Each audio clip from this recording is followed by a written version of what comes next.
address this area. And you have to move your legs so you can get the bottom part, if you want to talk about area, and the top part is for the head moving and the legs moving. It addresses this area. Here we go, 944.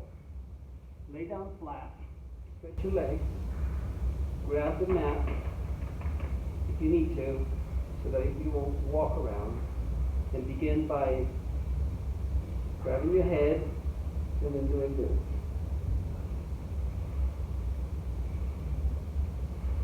Exhale when the knee goes up, inhale when the knee goes down, or the leg goes down.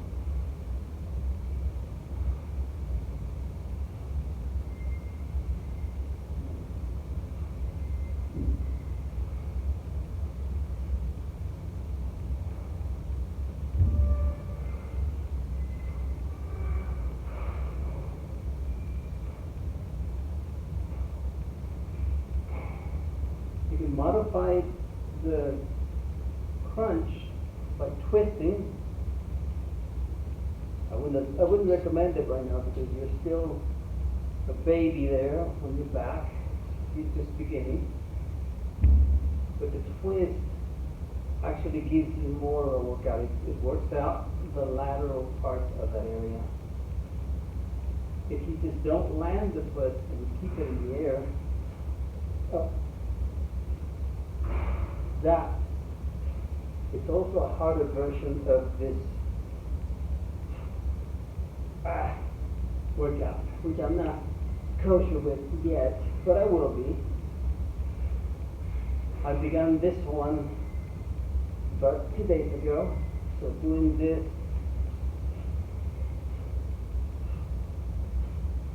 wears me out fast. Landing the foot helps you rest a little more, but it gives you more time to do the workout.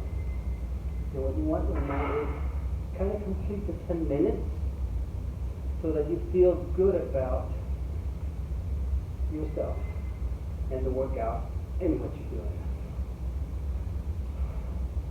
You can actually speed it up.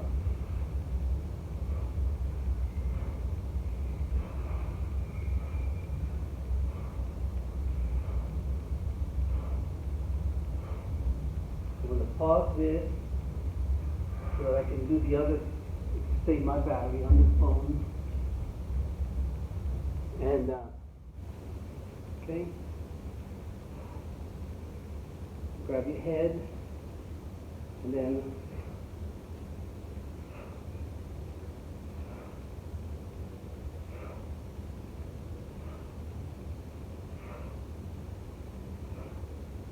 like I said, you can actually lift your legs and do it like so, like you're spinning on a bike, but it'll kick your butt. Landing them allows you to get a better workout, a longer workout, not a better one, because this in the air is better because you really are working the ass area completely.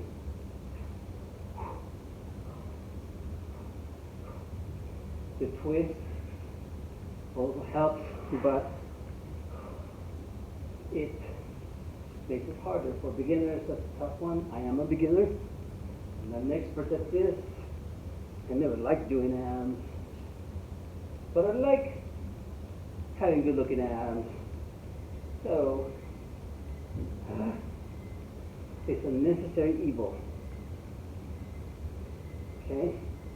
You can just do this or this.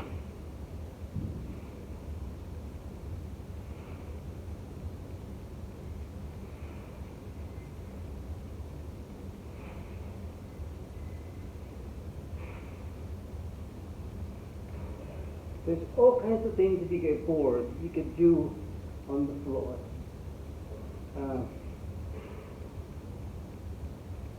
The key factor is to do 20 minutes of the whole thing, 10 minutes of this crunches in the morning and before you go to bed.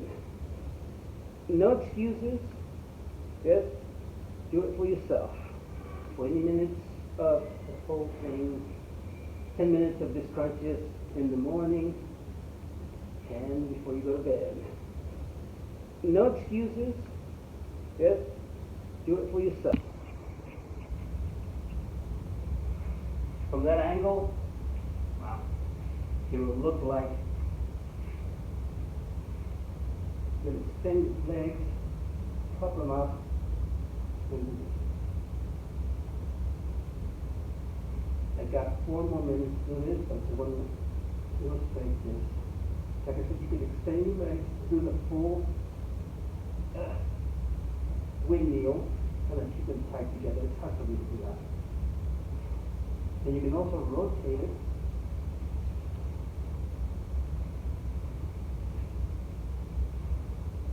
And grab the mat when you end up walking. See, it's slowly pulling me out. Going back down to this one here. You lay your leg flat all the way down. You get the entire twist, which is really what you want.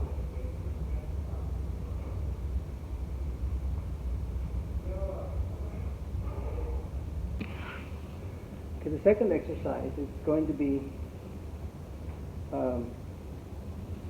the windmill exercise. You're going to grab, get yourself in focus here. Okay, I'm going to grab our legs this way. We're going to rotate it this way. We're going to grab the mat way up here so you can rotate it completely this way and this way. You should feel your glutes roll over. If you have any knots, you'll feel them there too. So it's a great exercise for your glutes being, your knots being compressed. So, I learned that yesterday. You can actually land the foot this way if you wanted to modify it. The key factor is to turn that waist and give it some exercise.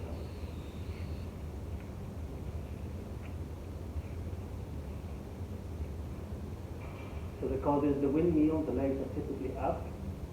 And do this, come back up this way. But that's really hard. So if you bend them, you get a lot more time on the mat. And as a beginner, that's what you want. You want to get those obliques, I guess, that's what they're called. I'm not an anatomist or a person that understands the name of every part of the body, especially in English. But you want to do a lot of these turns. And if you do 10 minutes of it, and you don't have to go all the way down to begin with, as a beginner. You can just do this, right? And that will probably be good enough to start you up and strengthen your core. I've graduated to this side and sometimes straighten up the legs and doing a circular motion.